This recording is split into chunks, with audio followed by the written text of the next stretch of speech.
Hello, welcome to another episode of the Project Purple podcast. I'm Dino Verli, founder and CEO of Project Purple, and we have an exciting interview coming up with a very special guest after a few quick updates. Since 2010, we have contributed over $3 million and counting to pancreatic cancer research efforts. We also have allocated over $1 million worth of aid to more than 1,300 patients and families through our patient aid programs. Your monthly or one-time gift can improve patients' lives through research and assistance programs. You can donate now at projectpurple.org. Pancreatic cancer does not rest, and neither will we. Your support is truly appreciated. If you're looking to get involved in one of our many events, whether that means joining a run team, participating in a virtual run walk, group fitness, golf, or anything else you can think of, visit projectpurple.org/events to learn more. Without further ado, I'd love to introduce our very special guest coming to us all the way from Houston, Texas. The wonderful, the talented, a good friend of mine. I like to say good friend. I know we see each other every couple years. We interact a lot on email, it seems like. But Dr. Anirban Maitra, who is the professor of pathology and translational molecular pathology and the scientific director of the Sheikh Ahmed Pancreatic Cancer Research Center at UTMD Anderson Cancer Center in Houston since August of 2013. Dr. Maitra is the principal investigator of the NCI-funded laboratory dedicated to pancreatic cancer research. Dr. Maitra has also trained over 36 postdoctoral fellows and graduate students, many of whom are now in independent faculty positions in the United States or worldwide.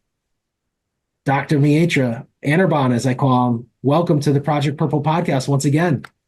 Thank you, Dino. Thank you for having me. It's such a great pleasure to be on. It's been a few years, but as you said, we keep on connecting about something or the other. So thank you for having me, and it's great to be here. I do wanna say something because when you started, you talked about Project Purple and the wonderful work it has done.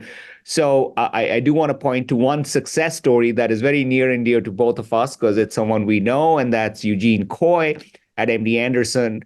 You guys started supporting him and his wonderful work in early detection and imaging years ago when he was and I'll use the word spring chicken, and now he's nationally known and a real leader and a thought leader in the area of early detection. So a great success story. So again, for those listening in, you guys do great stuff. And so hopefully, please support the good work that Project Purple is doing. Well, thank you, Anirban. And I'm going to add some flavor to that story. And this is I always say full disclosure. Like, I'm not full disclosure, but I reached out to you and said, hey, we've got some funding. We'd like to fund you, and said, what do you got? And you said, no, I got a guy who I think you should fund. And fast forward, Anirban, was gracious to introduce us to Eugene, Dr. Coy.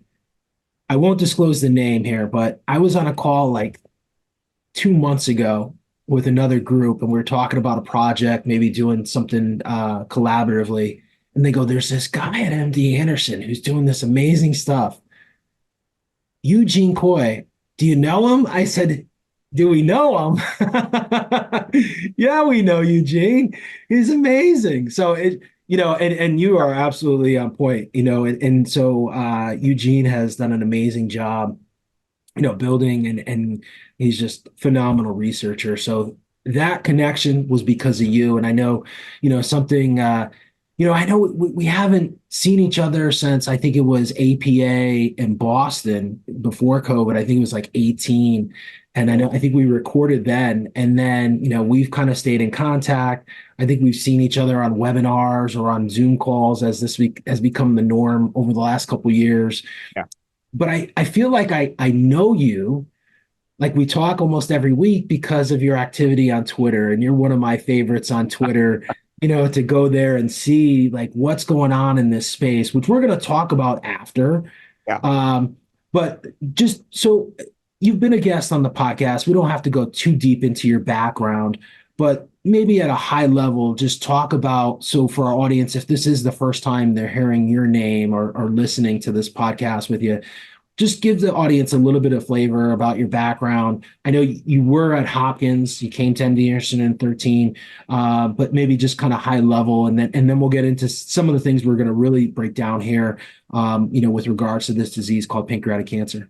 Sure. So I've been in pancreatic cancer research for over 20 years now, leading a NCI-funded lab, and if you had to say, well, what do you work on? I would say the most important things we work on are genetics of pancreas cancer, which honestly in the last 20 years has just undergone a revolution in terms of our understanding, and early detection and interception. Increasingly, we are thinking about detecting the cancer not just as a passive process, but doing something about it actively, and that's what we call interception. And so those are sort of the big areas I work in. I think there's a lot of amazing people that are working in advanced disease, and there's new therapies, and maybe we'll talk about some of that. But having seen this disease over the last 20 years, I mean, in my mind, this is like a firm belief. This is not just, a postulate. It's a firm belief that there is very little that can surpass the impact of earlier detection, getting the tumor out, and the patient being in a sort of a performance status that you can give post-surgical therapy. Those are the long-term survivors. And you know this because you've been in this area more than a decade as well. And you know this, that when you go to an audience and you say, all right, long-term survivors, let's stand up and cheer for you. Who are the folks who are standing up in the room? It's the ones who got diagnosed earlier and were able to undergo surgery. So as much as I am, very optimistic in terms of the therapies that have come and are being developed every single day, whether it's the RAS inhibitors or CAR T cells or what have you, incredible advances. I still think that, I think somebody at the NCI once said this, so I'm going to paraphrase this gentleman, which is the best cancer is the one that is never happened at all, right? And so I'm a firm believer in that paradigm. So let's get into that then and talk a little bit about early detection here. And something that you just said, though, and this was a point that I had here, because I have heard a little bit about this. And as we look at the cancer paradigm, I guess you would say, and and this is not related to pancreatic cancer, but we have seen over the last 5 to 10 years things that have come out that are preventative, i.e., whether it's diet, exercise, certain foods, right? Smoking, alcohol, right? Like we've seen these things shift, and now we're starting to see other things like colon cancer, for example. I know the guidance has, gone down. I think now if you have a familial risk, it could be as young as 35, right? And we do know that, colonoscopies, they can go in, they can find polyps, they can eliminate them, right? Right. Different disease here. But the idea here of prevention has kind of grown in some circles with some diseases. So before we get into early detection and what's happening in terms of screening and blood tests and stuff, do you think we've seen a little bit of a shift to some degree in this space with pancreatic cancer in terms of prevention? Yeah, I mean, I think some of the public messaging is certainly working in terms of, lifestyle habits, like diet and exercise. Smoking, about a quarter of pancreatic cancers are attributable to smoking as a risk factor. And especially if you have a familial risk, then smoking really exacerbates that lifetime risk. And so I think some of that public messaging is working, but the challenge with pancreatic cancer is, in contrast to, for example, lung cancer, where 85–90%, although that number is dropping now with the non-smoking associated cancers rising, but overall, still, it is the single most important attributable risk factor for lung cancer, smoking, one thing. Same thing for cervical. Almost all cervical cancers are attributable to HPV.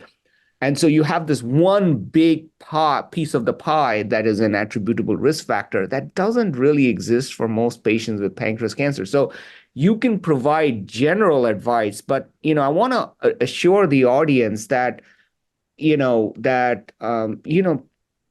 this this cancer unfortunately can arise in athletes, in vegans. It Yeah. doesn't matter. And that's a tragedy sometimes, but big part of the puzzle is trying to figure out, well, what then caused the cancer in those individuals, where you can't point to and say this was what caused it, right? But Right. can you pick those individuals out from the rest of the pack and say this is someone who is at higher risk?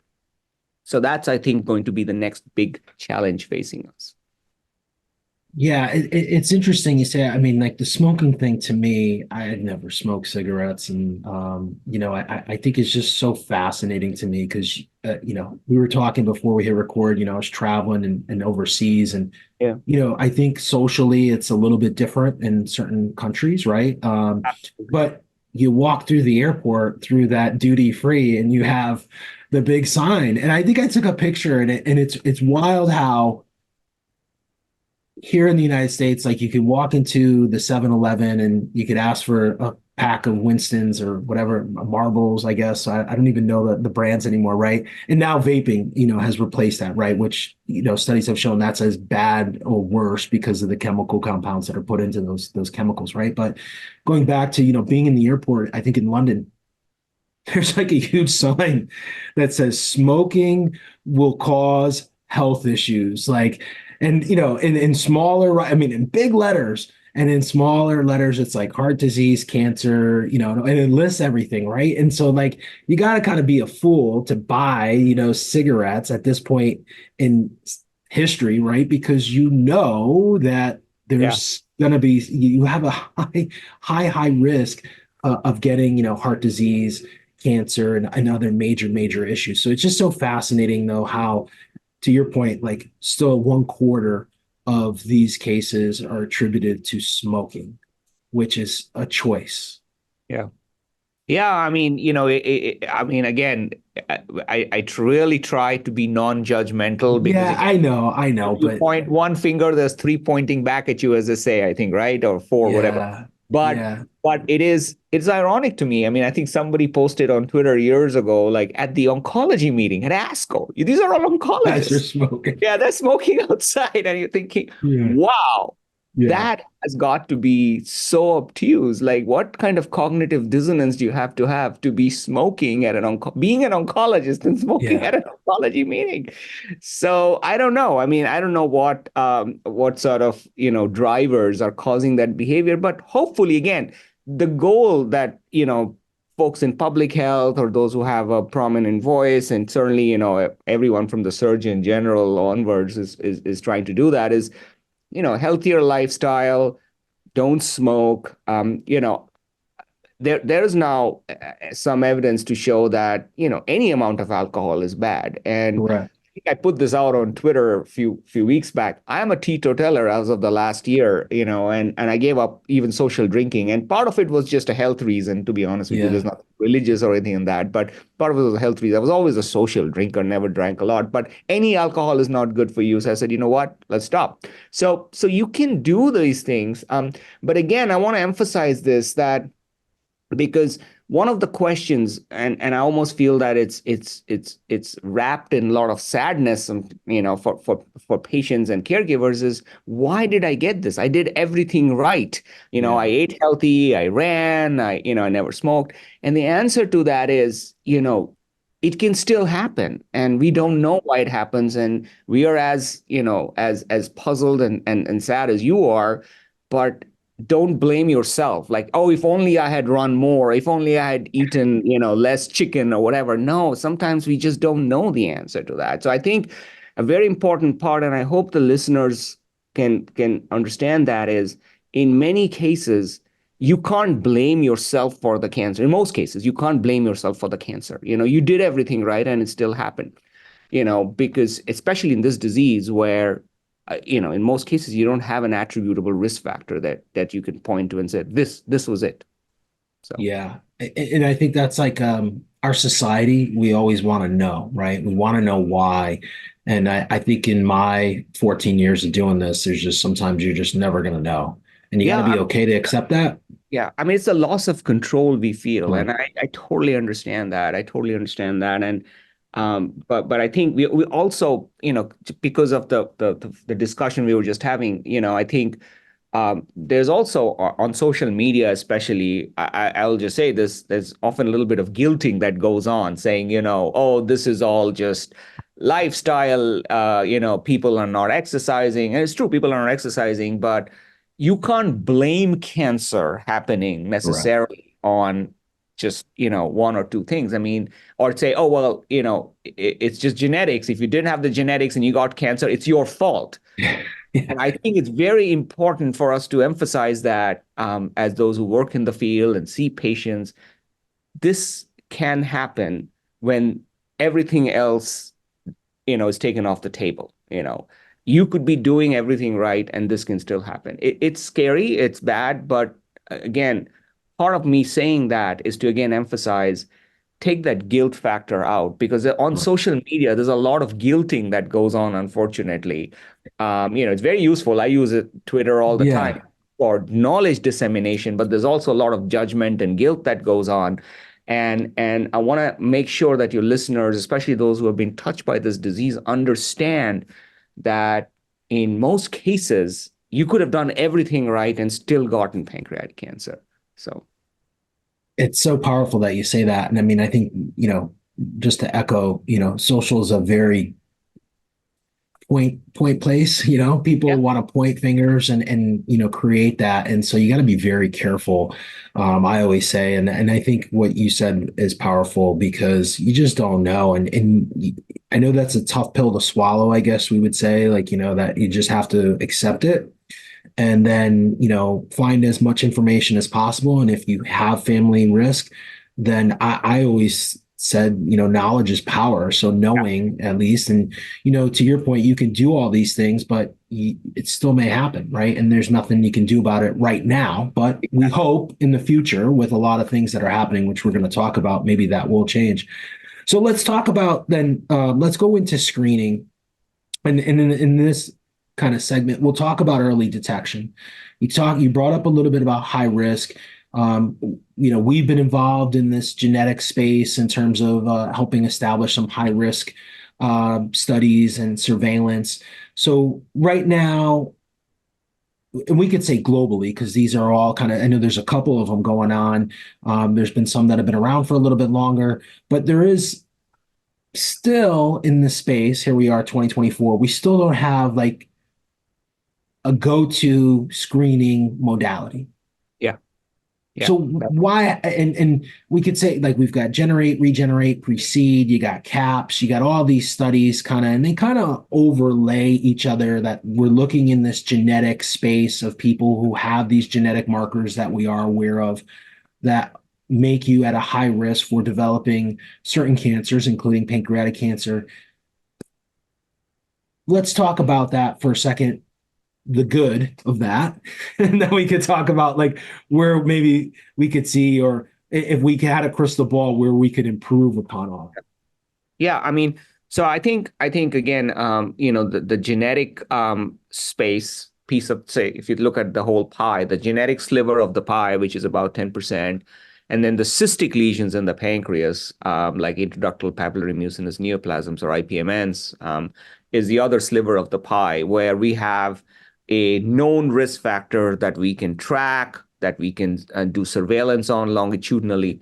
But together, they account for what, 10, 20%, maximum 20%. If Yeah. you think that about 10% of cancers, pancreatic cancers every year arise on the backdrop of a cystic lesion and 10% are genetic, that's about 20%. So 80% of cases is still in what I call the sporadic risk, where, again, as were discussing, you can't pinpoint and say this was the reason why the cancer arose. And so stepping back for a second, why don't we have a screening test? Well, first and foremost, there's no attributable risk factor in most patients, like cervical cancer and HPV.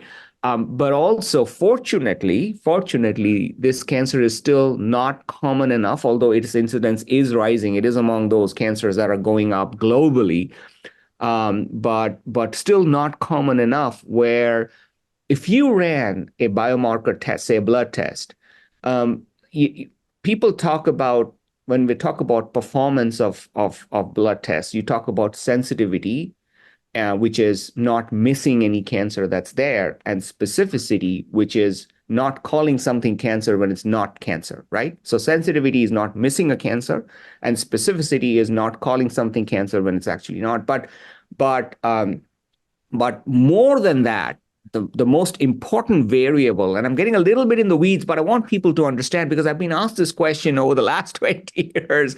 Why don't we just go out and screen everybody? And it's a very important question. Um, the parameter or the metric that no one talks about is something called positive predictive value. And many of your listeners are very enlightened and are in know statistics. They will know immediately what I'm talking about.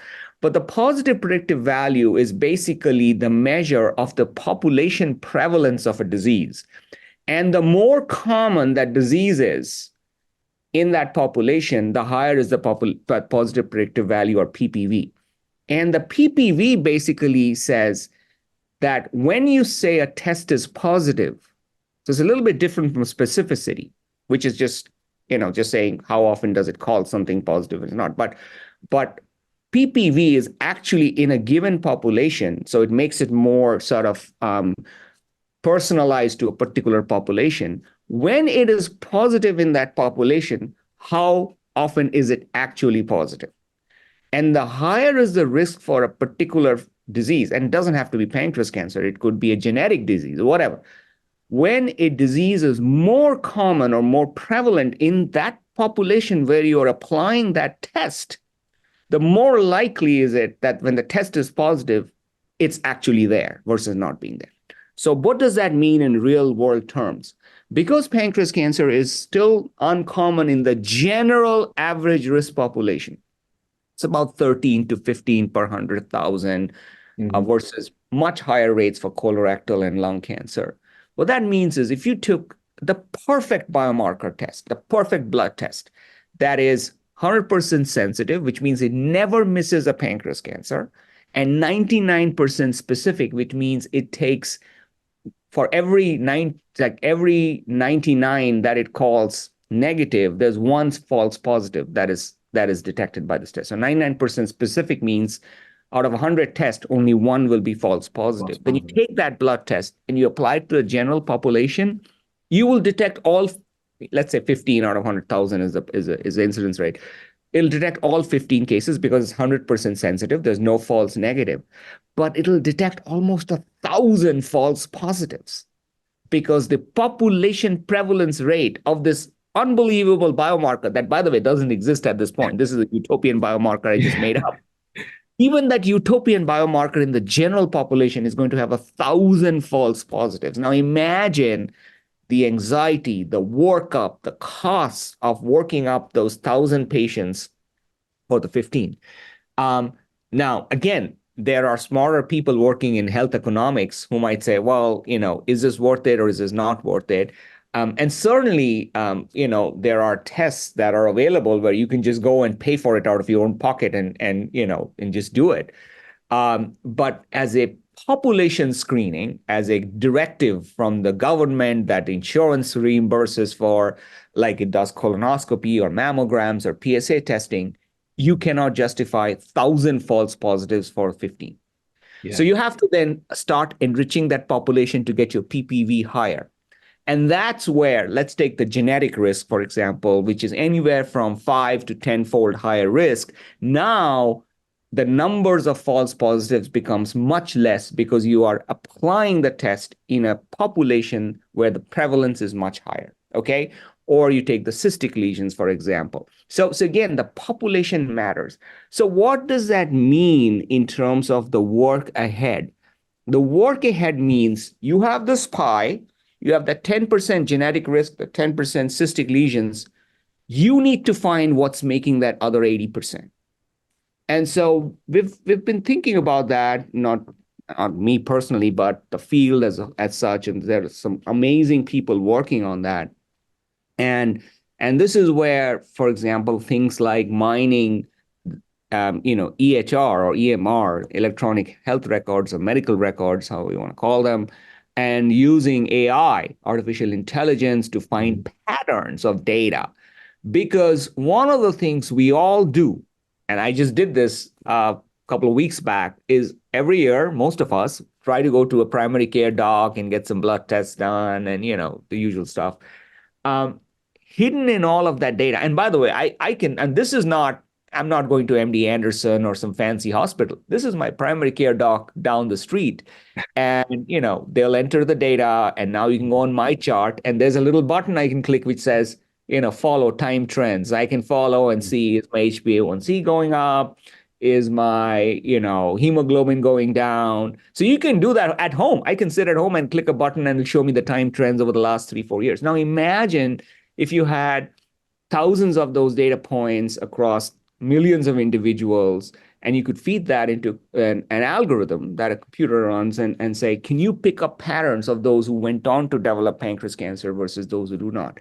And those studies have been done and recently published. There is a big study that came out using a population in Denmark, millions of individuals in Denmark that had or did not have pancreas cancer. And then they validated that algorithm in the United States in the VA population, which is another kind of somewhat uniform population with very well-maintained EMR. And they found that they could actually predict from temporal trends in data, those who are at higher risk. And in fact, some individuals at 30-fold higher risk of developing cancer in the next 12 months. And that matters because one of the things that, when we think of early detection, we talk about, the framework that exists in many people's mind is no cancer at all. Like you have no cancer. You get it when it's just starting out or it's a precancerous lesion. And that's wonderful. We would love to do that.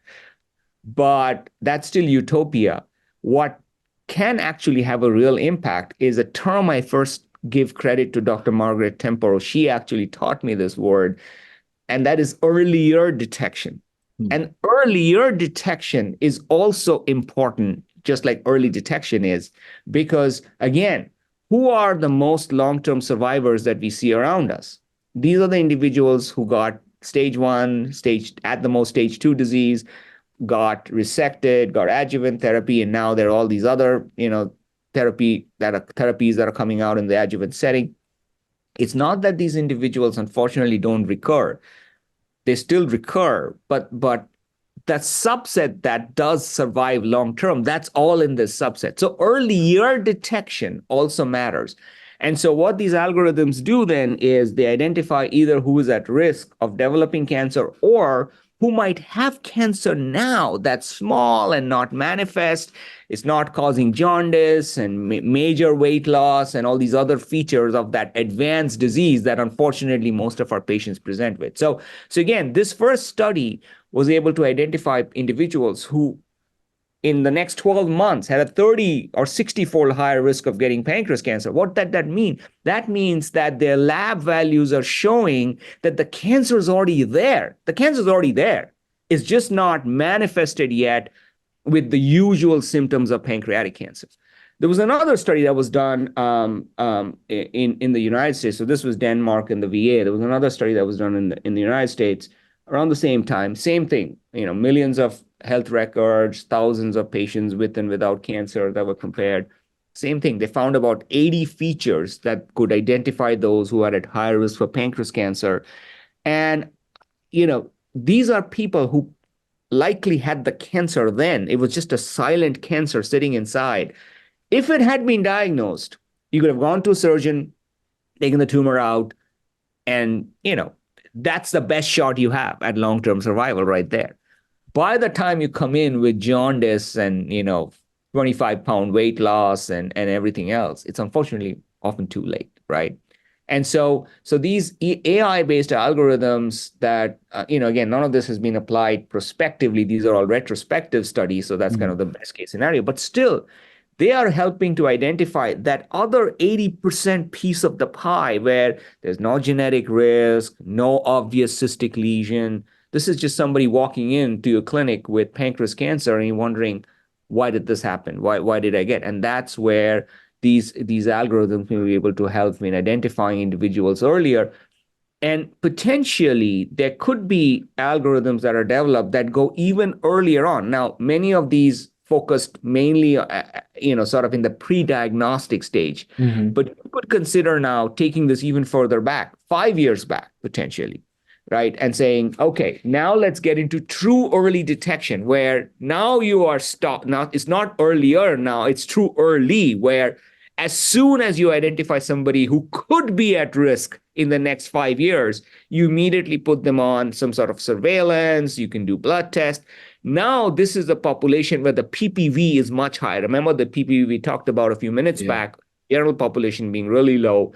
Now you have a high PPV population where you can, or not a higher prevalence population where any biomarker you apply would have a much higher PPV.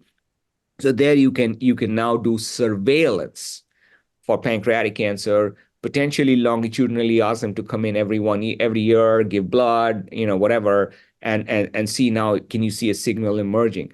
So potentially we've already shown, I'm using we very expansively here, the field, Yeah. really great work here from the groups that are doing this, that you can predict the risk of harboring an occult cancer already, okay, from these algorithms.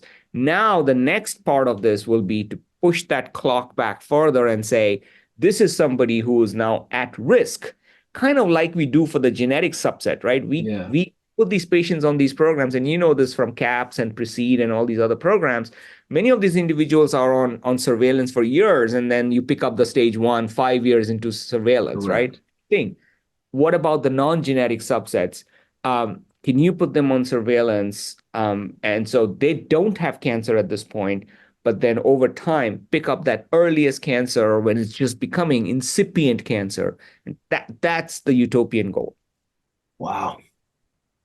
That sounds, I hear you talk. I'm like, this is like watching a movie, and being able to prevent, this disease progression. So, couple questions here then. Do you think then something like this, because of the advances of AI, will fast track quicker than like what's happening with like CAPS and Precede and these other genetic, you know, screening that we have going on? No, I think they actually will feed off each other, because I think Yeah, the genetic subsets are actually a very important subset, because they're kind of like a here and now subset that for correct. sure, right? And the risk has been quantified. Different genes, different mutations at different lifetime risk.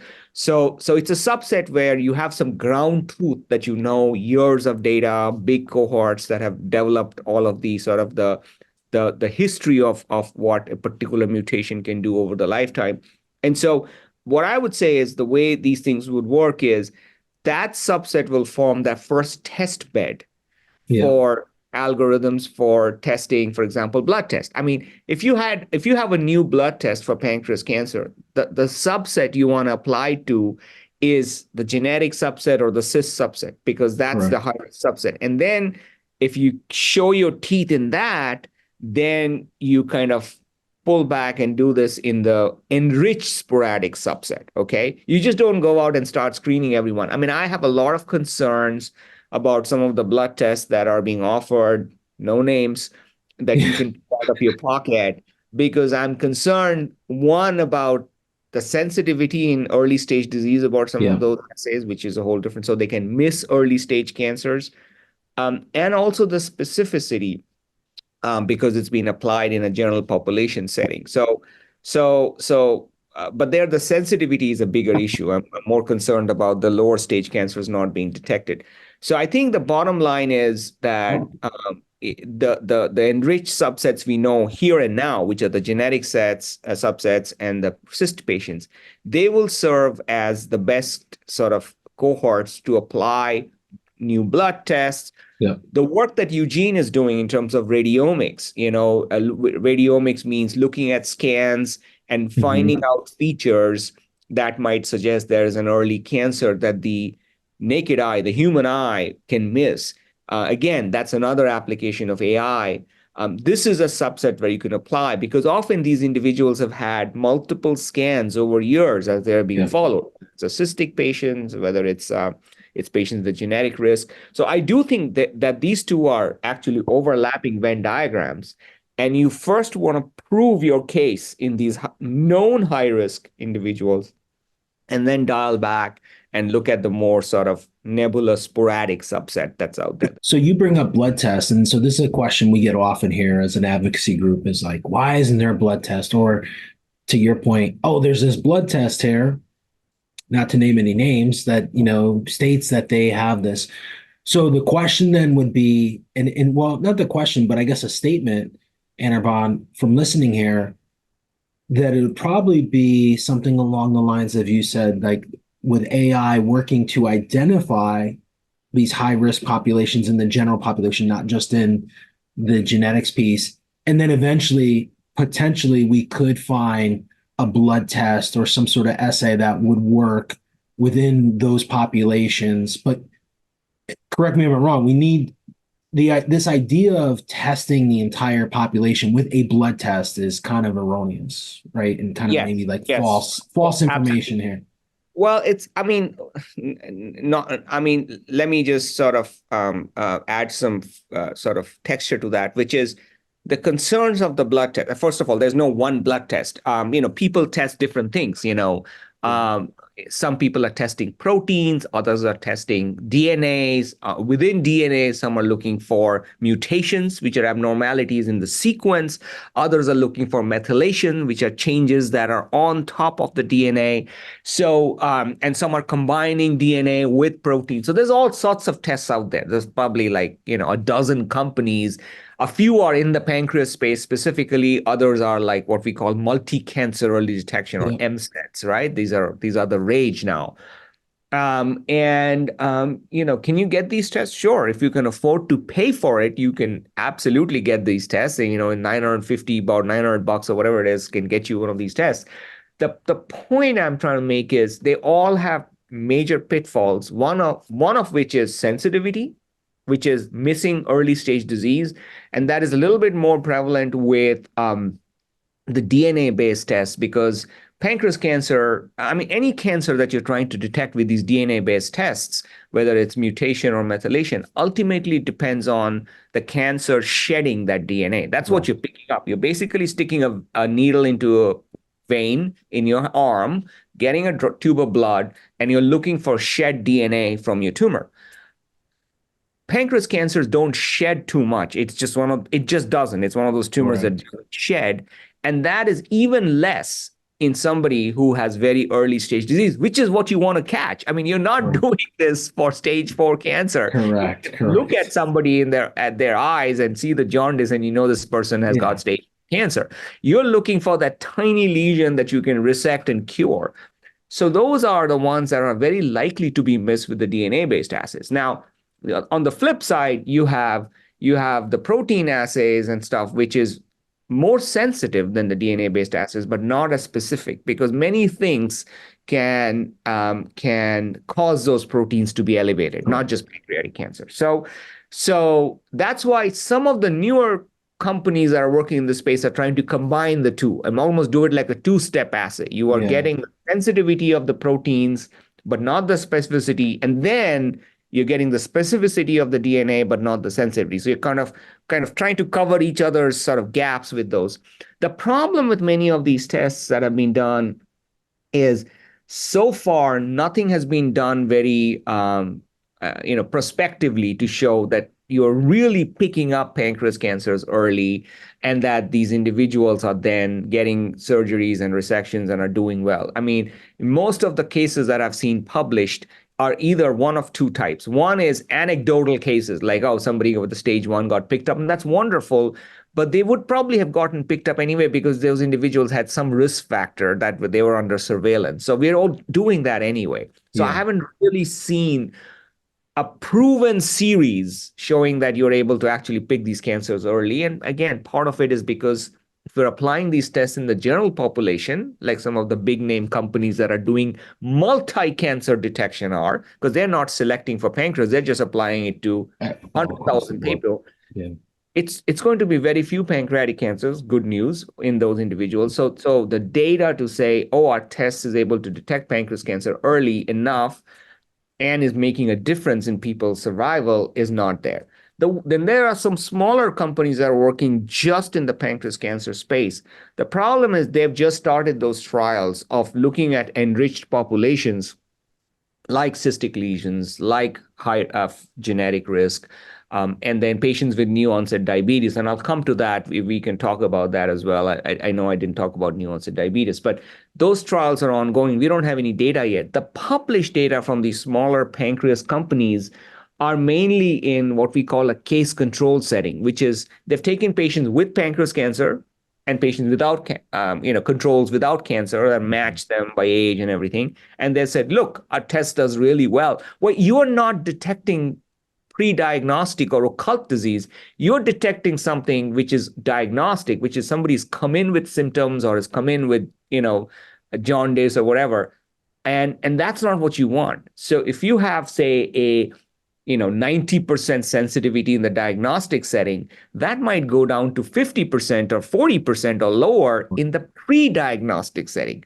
So the pre-diagnostic data doesn't, for the most part, exist. So, that hopefully will come. But that's really what we want. We don't want to diagnose people when they're coming in with symptoms. You want to be able to pick up either in the blood or via imaging the pre-diagnostic phase of the disease so that you can actually get these patients, to go undergo surgery and get the tumor out.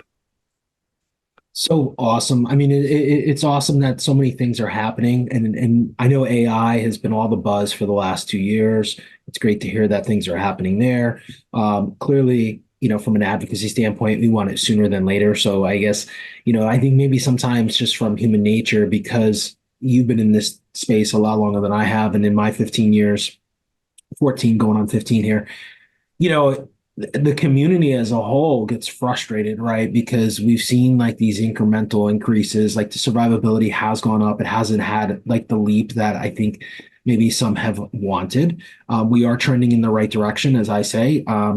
But, it's going to take a lot more money and a lot of talented people like yourself, and, people building labs, mentoring, and getting more and more people involved, to do all these, testing and to have all these projects going. But it's exciting to hear that there's things happening. Yeah, yeah. I want to say something because I know you're a big believer in this, and that's why you've kind of funded team science efforts yourself. The other thing it's going to need is teams. I mean, people are going to have to come together and work together. In fact, just before this podcast, I think I told you I was on another call. That call was multiple centers putting together this. It's an NCI-funded consortium that is led by none other than Eugene, that is taking all of these scans from individuals who don't have an obvious family history or genetic risk. So these are sporadic patients who develop pancreas cancer, the kinds we see all the time, that 80% piece of the pie. But where by chance they had some other previous scan, because, at MD Anderson, for example, if you've had lymphoma or some other cancer in your 30s, you're going to get scanned every few years for recurrences, but there's going to be a scan on you on your pancreas, with your pancreas included, right? And so these pre-diagnostic scans are very, very precious. They don't exist for most individuals. And what Eugene has been able to do through this NCI consortium is collate 8 to 10 institutions, including the VA actually, and get probably one of the largest repositories of pre-diagnostic scans put together. And it's all housed in a NCI repository, and all the institutions have, in a way that preserves patient privacy, have been able to upload the scans. And so we've created this incredible resource that you can now use to learn, can you pick up signals of a occult cancer that, was there, that didn't manifest clinically, which a radiologist would likely have missed? And can you use AI for that? And in fact, so that's one of the things we plan to do, is to apply different algorithms developed by different institutions to a common pool of imaging data that has been contributed by all these sources. Just MD Anderson doing this, or just Dana-Farber doing this, or any Stanford or whoever is on part of this would not have worked. So people all came together, they got their radiologists to dig up these scans, went through the EMRs, got the scans, uploaded them. It took a lot of team effort for several years now. And we're excited about it because, again, that is the kind of teamwork that needs to be done to be able to beat this disease. I always quote the example of pediatric oncologists. I think the pediatric oncologists are absolutely the bomb, apart from the fact that they work in a terribly challenging space. And, just my gosh, I can't even imagine being a pediatric oncologist and the emotional sort of upheaval that they may have to deal with in terms of patients and parents. But what they did when they realized, fortunately, pediatric, cancers, leukemias, Wilms tumors, neuroblastomas are very rare, or rare. I don't know, say very rare, but they're rare. And so they realized early on that the only way they can make progress in these diseases is to come together as a consortium, as a group, pool cases, do the same trials, treating children the same way. And that's how you can make advances. And they did that. And I always point to that example and say, listen, they checked their egos at the door. They had this amazing way of forming teams and consortium and making real advances for our kids. I mean, if you look at where pediatric leukemia outcomes are now today versus where they were 30, 40 years back, or neuroblastoma or Wilms tumor, they just formed these groups and they just said, we're going to work together because that's the only way, sink or swim. So we have to do that in pancreas. And so I think that in addition to everything else, brilliance and technology and initiative, the one big thing that I'm a believer of is people have to check their egos at the door, come together and work in team science. Because in pancreas cancer, because the same thing that we talked about multiple times in the context of blood tests, fortunately, it's still not that common, this disease, right? And so because it's not that common and because pre-diagnostic blood samples or pre-diagnostic scans, one single institution is never going to have enough. The only way to make progress is for people to come together and say, we're going to do this as a team. So that's a very important part of progress that we have to keep in mind.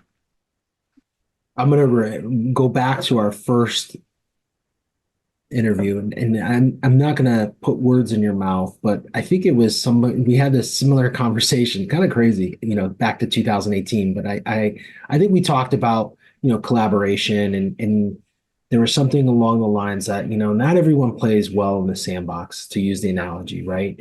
And I think something as an advocacy, I always consider, we're an advocacy group, right? Like we're here to advocate. And I've always said, even in our situation, like we were never going to be the group that finds the cure or finds early detection, but maybe we'll push others, we'll collaborate with others, and there's so many bigger groups, right, in the space in the world, and it's so awesome to see everyone working towards similar projects or like-minded right research, right? Um, and, to go back to 2018, that was something that you said. I think I asked the question, like, what does it take? And I think collaboration came in. And, I feel here in 2024 that there are so many projects now that I see that are collaborative efforts, whether that's, Yeah. I know, and I know you mentioned it before. Stand Up has been a great, I think, pusher of collaboration. I think all their projects have been collaborative. If I don't, Right. if I'm misspoken, I apologize. But the ones that I've seen have always been these large scale collaborative Absolutely. projects, which is awesome.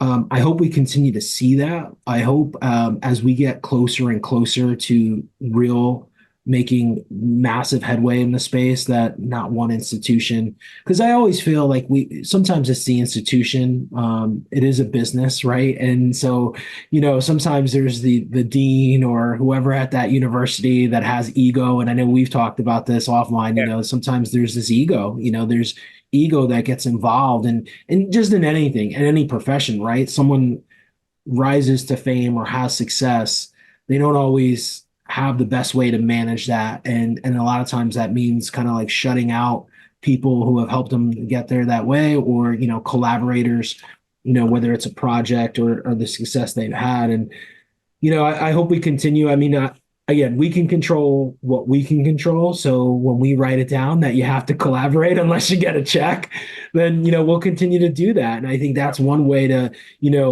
for us as an advocacy group, we can force collaboration by ensuring that it's written in the contract that people have to Yeah. collaborate. It's very simple, right? I agree. And I think that funders are coming around to that concept as well. I mean, if you look at groups like Breakthrough Cancer or Cancer Grand Challenges from CRUK and NCI, Yeah. as almost like a mandate. And I think that that does certainly help. And to be truthfully, I mean, truth be told, I mean, it doesn't have to be top down for this disease. It's almost a requirement. I mean, nobody has to say this necessarily. The only way you're going to make it work, unless you're working with like, one molecule in your lab for 20 years, the truth is these big, large scale studies that are going to move the field forward in the clinical sort of arena has to be done together. And there's no getting around that point. So. Couldn't agree more. So let's shift here to treatment because I want to talk about. I know there's a couple things here. You mentioned, adjuvant therapy for survivors and stuff that's going on there. But we have recently seen a new FDA approved treatment protocol. What's happening in the treatment space? I know there's been, to go into a little bit. I know you and I, we mentioned before, we email quite a bit actually. And I get a lot of these patients that come to me, they've got these G12Ds, G12Rs, these mutations, and there's now clinical trials. So we could talk a little bit about clinical trials, but let's start first with treatment. We got a new protocol about 2 months ago, I think, that the FDA approved frontline treatment protocol, which was, I Yeah. think, the first in like 12 years, I think was the data. Yeah, I mean it's the Nallery Fox, for patients with pancreatic cancer. But again, you always have to balance. Is the juice worth the squeeze? I mean, let's just say, I mean, I'm excited. Any option is better than none. Correct. But in this case, there's also, and I'm not the only one pointing this out. This was discussed, I think, at last year's ASCO pretty extensively. There's substantial increased cost associated with this particular modality, much more than good old FOLFIRINOX. And you always have to balance, is the extra cost that often, while insurance pays, there is a percentage that gets passed off to the patient. Is that worth in terms of, the difference that this is making? I don't know. There is considerable, I'm not an oncologist, I'll be the first one to say this, but there's considerable skepticism whether this regimen will be necessarily widely adopted. Maybe it will be. I don't know. There is some toxicity benefits from it in the sense that the side effects are a little bit less than FOLFIRINOX, the traditional FOLFIRINOX regimen, but there's also significantly increased cost. So it's a balance between the two, and you just have to sort of see how.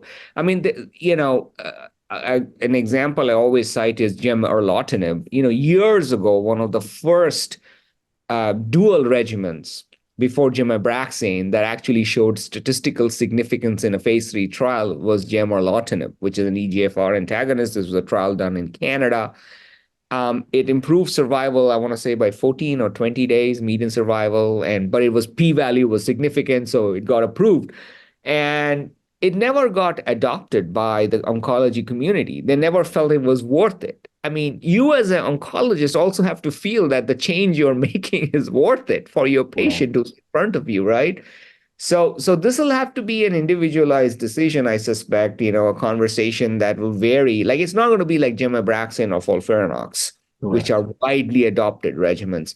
This particular one, the new one that just got approved, would probably have to be a conversation between it's probably have to be a trilateral conversation between oncologist, patient, and health insurance. Health insurance, yeah. It's so crazy. It's so crazy. Yeah. And the other piece, since we're on this health insurance piece and drugs piece, cost pricing, we've seen in the last couple years, like 2 years, we've seen a lot of drug shortages in this GI cancer space. Oh my gosh, tell me about it. And that was one of my questions here. And since we're bringing up costs, so just personally, what's going on? Like, Well, I think, I mean, I think again, I am by no means an expert. This is all third-hand knowledge by parsing Twitter. But honestly, the truth of the matter is there's no money in generics. And soon as patents run out, I mean, actually, I did say this at last year's ASCO from the stage, which is we're probably the only country on the planet where it's easier to get a third generation ALK inhibitor than docetaxel. And it's a shame. It's a shame, right? And so because there's money in these new and fancy medications, and there's Yeah. no money in generics. It's not just oncology drugs, by the way. It's the same problem Across the with board, yeah. antibiotics, everything. And so it's gonna take I'm sorry to say this, but just money coming in from the top, or something from the top coming top down here, because I don't anticipate companies necessarily picking up the slack. So I don't know. I mean, maybe Yeah. this is where a almost like a national manufacturing, good old national manufacturing, Yeah. like people do for stockpiles, right? You make Correct. national stockpiles. Maybe we need a stockpile of generics, because I'm not really sure that, I mean, at this point, most of our generics are imported anyways, they're made in Correct. other countries. It's funny, I always look at where my antibiotic is made and I laugh. It's like, okay, I know this place. And Yeah. so that's the reality. Do you take the antibiotic if you Oh, of know the course, place? because it's the only antibiotic you can get. I mean, unless Yeah, you're willing to true. pay $350 for the branded one, you It's pay so great. $1.25. But it's a zero sum game. I mean, you also getting Yeah. antibiotics a 10-day course for $1.25. How can you beat that? That's how you're going to get access for most people in this country. But at the same time, big pharma is not going to pick up the slack. There's no money there, and No. so it's just this is healthcare economics that's way above my league, and so Yeah. I don't want to wade into this, but it's a real problem. It's a real problem, and the truth of the matter is, you can get the fanciest of fancy medications in the United States, but you can't get generic chemotherapy. It's It's it's so it's crazy, and we do live in the best country in the world. I'm not like trying to throw that down, but our healthcare system, and I'm not going to point any fingers, but it really is a challenge for a lot of people, and I think the pharma industry as a whole has a lot of challenges to it. And in my layman terms, like we should never have shortages of life-saving drugs. Whether there's a way to figure this out. There's plenty of smarter people to do it, but I think like you said, the economics of it, unfortunately, sometimes get really invested into this in terms of what drugs are available, what aren't drugs are available, and you have people that need these drugs to continue to continue their treatments and have very good quality of life and have survivability. It's just fascinating to me. But we could spend a whole podcast on the economics you of would need a you medicine. would need two or three separate podcasts. Yeah, yeah, yeah. And Um, anyway, let's talk a little bit about clinical trials because I want to kind of I know we're coming up on our hour here, and I think clinical trials is a piece. As we talk about treatment, there have been some clinical trials.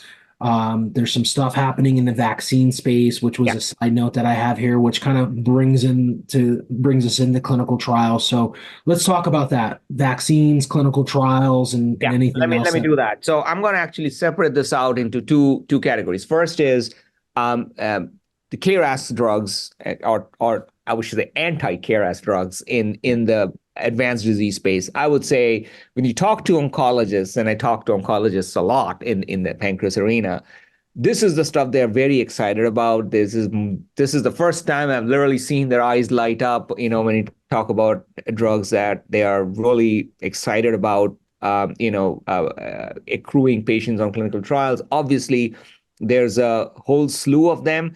I mean, 5, 7 years ago, you used to still, when you wrote a review on pancreas cancer, I remember all of us had this line, KRAS is undruggable. Well, that's just not true anymore. It's gone out of the window. And there's not just one drug now. There's a whole slew of agents that are available in clinical trials. There's just a couple that are approved, but in pancreas cancer, the mutation that these two drugs target is very uncommon, only about 1.5%. This is the G12C antagonist. So that only occurs, it's not that it doesn't occur, but G12C is more common in lung and colon. It's only 1 or 1.5%. But those are the first two that were off the sort of the of the races, and so they got approved first. The ones coming down the pipeline are more, amenable or more applicable, I should say, to pancreas cancer. The ones that target D or V mutations in KRAS.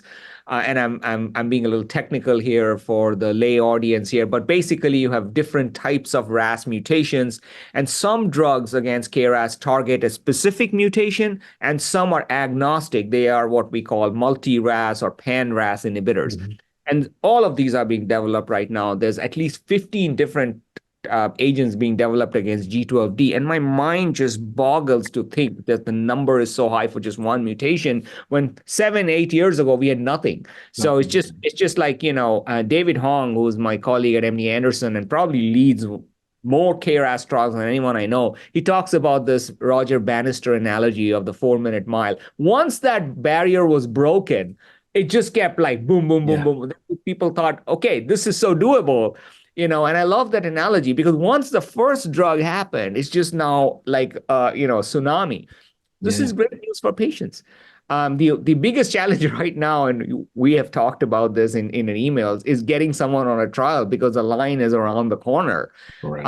And so obviously, as you can imagine, early trials, FDA makes you really sort of go slow a little bit. Wish it was faster, but hopefully this will be one big thing. Now, of course, these are not panaceas. Patients do respond initially, and then they develop resistance. And so the next sort of series of trials right after this, and some are already starting and ongoing, is going to be the combination trials to make sure that the duration of effects are longer, that resistance can be overcome. So there's a lot of activity happening in this space in the clinic and in labs all around the country. So we're excited about that. Let me come to the vaccines because I know we're getting to the end of our time. The vaccines, have always been a big challenge to apply in the advanced disease space. And part of it is, I think, that the body's immune system, which is what you need. What does vaccine do? It essentially tells your immune system, go and fight this cancer. But I think Mhm. the immune system by that time is almost at the end of a marathon. There just isn't enough juice left in the immune system to go against an advanced disease. There's so much happening in this disease. It's not just in the pancreas or in the liver. There's a systemic effect of pancreas cancer that we ignore, but that impacts everything in the patient, right, including the immune system. So this is where vaccines are now starting to show real success, again, coming back to earlier detection and getting the tumor out in what we call the post-operative or adjuvant setting. So if you look at the successes that have been reported, and there are two trials that have had really very, very promising data in the adjuvant setting. One is the mRNA vaccine that Vinod Balachandran did in collaboration with BioNTech and Genentech Roche. And the other one is Elisio's trial. The two vaccines are somewhat separate. I mean, Vinod and Genentech, BioNTech's trial is an mRNA vaccine, the same technology that was used for COVID vaccines, and they make it personalized against a patient's tumor. They get the tumor out, they sequence it, and they make the vaccine for that tumor. So it's a little bit more involved. And then the Elisio one is a peptide vaccine that is basically against KRAS, mutant KRAS, and it has a special feature. I'm not going to go to the weeds, that allows it to go to sort of the lymph nodes near the tumor, and not near the tumor. Sorry, the tumor is already out. Lymph nodes in the body, and generate a more sort of pronounced immune response. Both trials showed a lot of promise and have already gone to the next phase.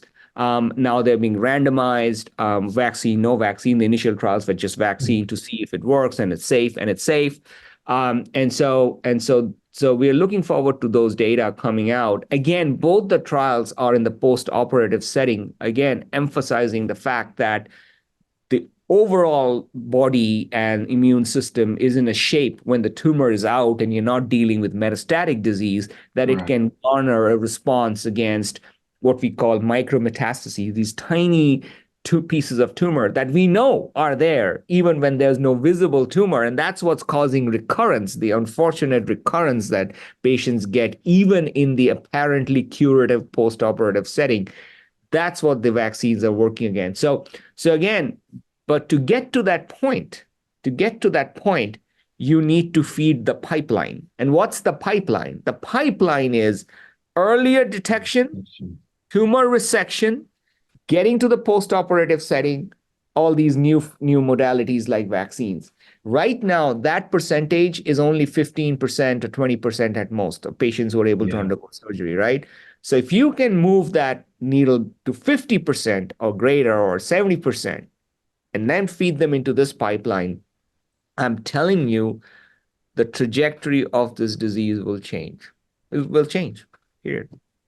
So this brings us to my last thing here is, so what are the three things that we need to do here, since we've talked, I think it was 2018, here we are 224, so let's fast forward another 5 years. What are the three things that the space as a whole, Anirban has a crystal ball, blank check, we're not going to worry about money, we're not going to worry about staffing, how many we can get, how many postdocs we can get in to do all this work or any of that stuff, but just like, hey, the three things that the space can do as a whole to get us to 50%.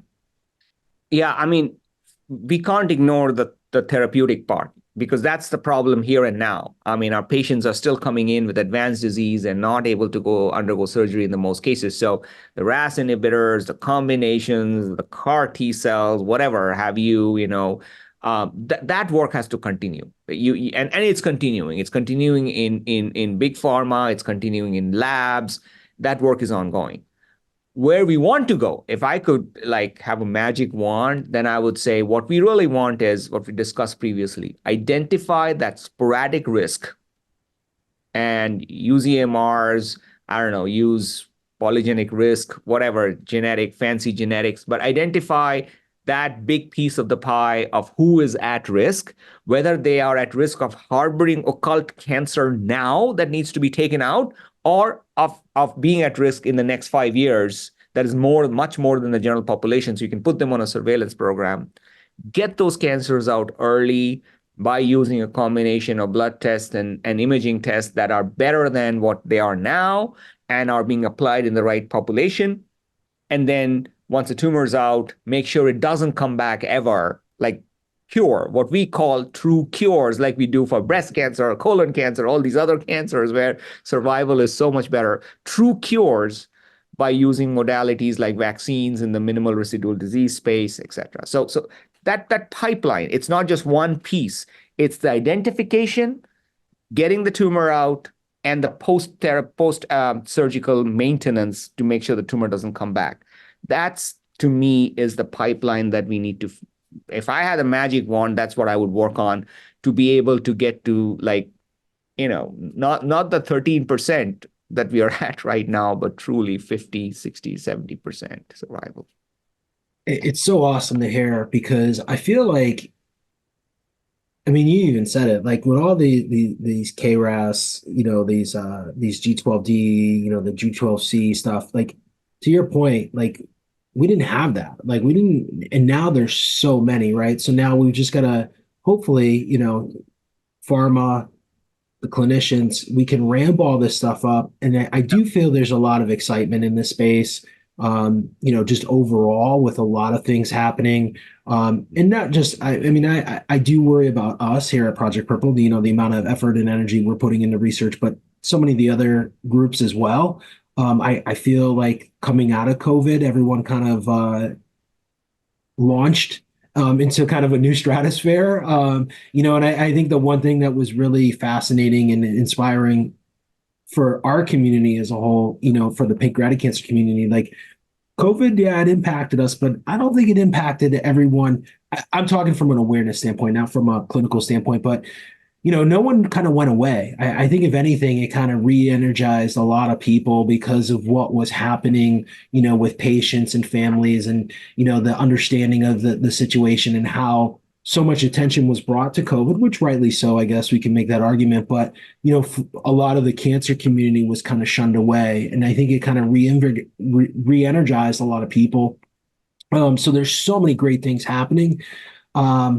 I do hope we get there sooner than later, but I'm so optimistic and so pumped up after having this conversation, Anirban, because with guys like yourself leading the charge there at MD Anderson, with all the great things that are happening across the board, I do really think like the next 5 to 10 years are going to be really exciting in this space. And it is an awesome place to be because there are so many great things happening. So thank you for the energy. Thank you for all you do at MD Anderson, and thank you for all you do as a whole for the pancreatic cancer community. Thank you for having me, Dino. I really appreciate it. And again, it's incredible that 6 years have passed since we last I talked. know. It's crazy. Crazy. It's crazy. We got to do But this more often, but I we're know, but busy guys. We're busy guys. a lot more optimistic today. A lot Yeah, more optimistic today. I absolutely. hope that came through because I think we have roadmaps that we can now finally tread on. So Absolutely. Our last thing here for those listening or watching, I know you're one of the most active people on Twitter, and I've got to say, social media is a deep and ugly place sometimes, as we were saying, before. But I think you're one of the most positive people on Twitter. Even and I've been following for a long time. Like I know your office got broken into, and you're one of the nicest guys I know in this space, and I felt awful. But your attitude with that, was just so amazing after going through something so horrid of getting stuff stolen and stuff like that.